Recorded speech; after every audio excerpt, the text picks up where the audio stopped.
melihat sunset di Tapak Padri. Suasana indah Muara Bangkahulu.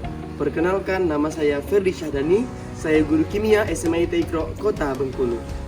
Teman-teman, kita bisa menentukan letak suatu unsur, baik itu golongan dan periodenya, menggunakan sistem periodik unsur atau SPU.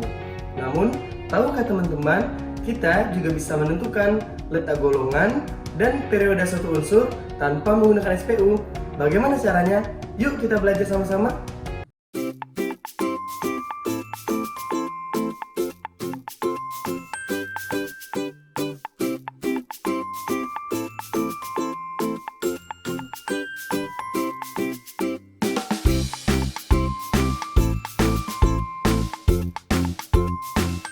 Baik teman-teman, pada kesempatan kali ini kita akan belajar tentang penentuan golongan dan periode berdasarkan konfigurasi elektron, teori atom, mekanika kuantum. Tapi sebelum itu, kita lihat dulu apa kompetensi dasar dari materi kita kali ini. Berikut kompetensi dasarnya.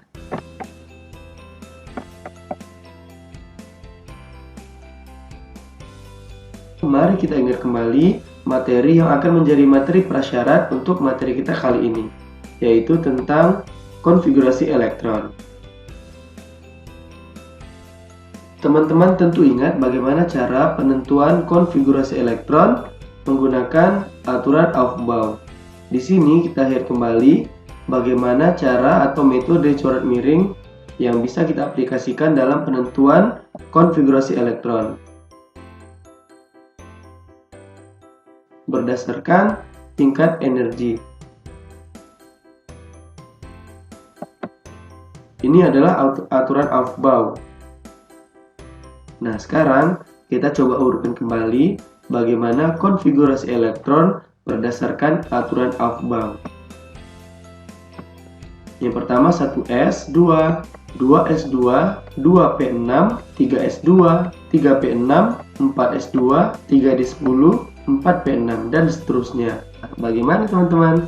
Apakah sudah ingat materi sebelumnya tentang konfigurasi elektron setelah mendengar penjelasan ini?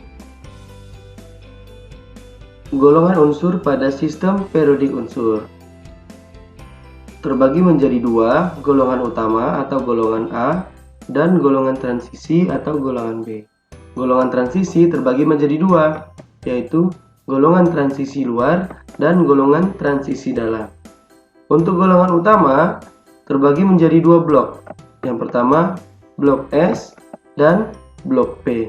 Sedangkan golongan transisi itu terbagi menjadi blok D dan blok F. Untuk blok S, S maksimal yaitu terisi oleh 2 elektron, sehingga kemungkinannya ada S1 dan S2.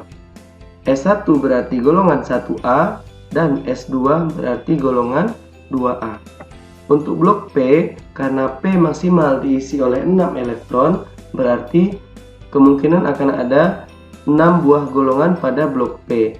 Dan di blok P, maka kita menambahkannya dengan elektron yang berada di blok S. Bisa kita lihat hasilnya seperti ini.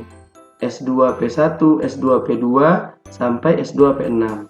Dan kita jumlahkan elektron di S dan P.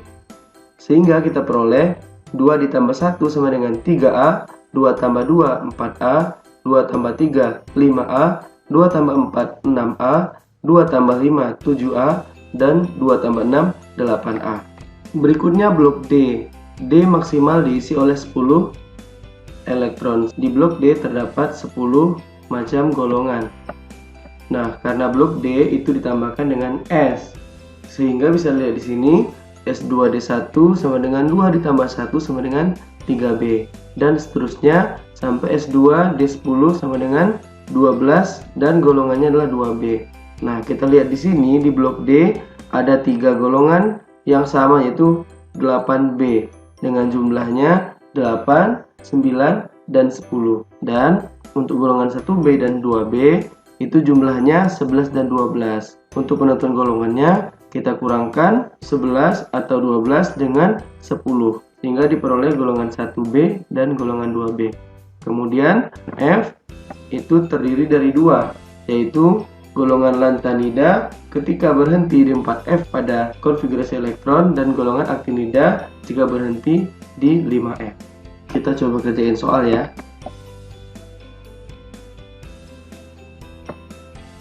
Ini tentang blok S. Tentukan golongan dan periode unsur berikut 20 Ca. Kita buat dulu konfigurasi elektronnya. 1s2, 2s2, 2p6, 3s2, 3p6, dan 4s2. Berhentinya di 4s2. Sehingga bisa kita simpulkan jumlah elektron di S2 golongannya 2A. Kulit paling besar 4, periodenya 4. Jadi Ca terletak di golongan 2A, periode 4 pada sistem periodik unsur.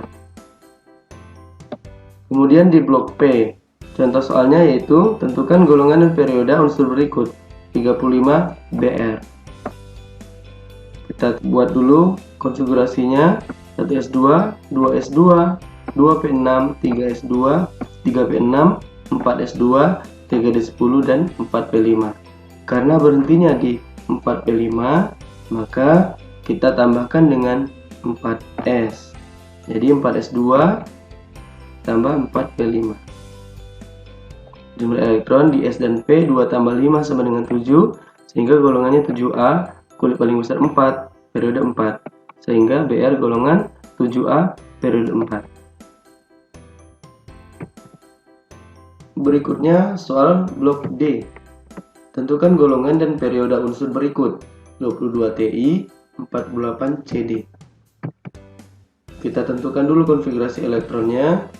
1s2, 2s2, 2p6, 3s2, 3p6, 4s2, 3d2.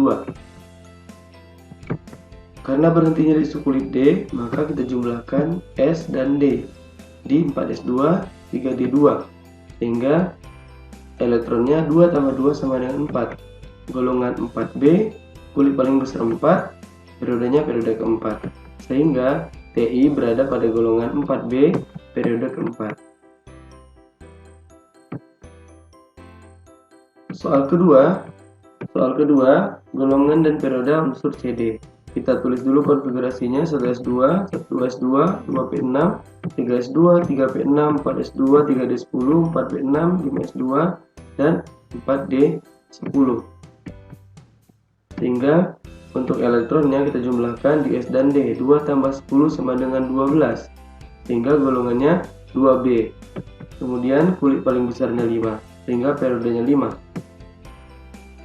Nah, teman-teman, sudah tahu kan bagaimana cara kita menentukan golongan dan periode satu unsur tanpa menggunakan SPU? Semoga dengan video tadi teman-teman semakin paham dan semakin suka pelajaran kimia. Sampai jumpa di video berikutnya. Assalamualaikum.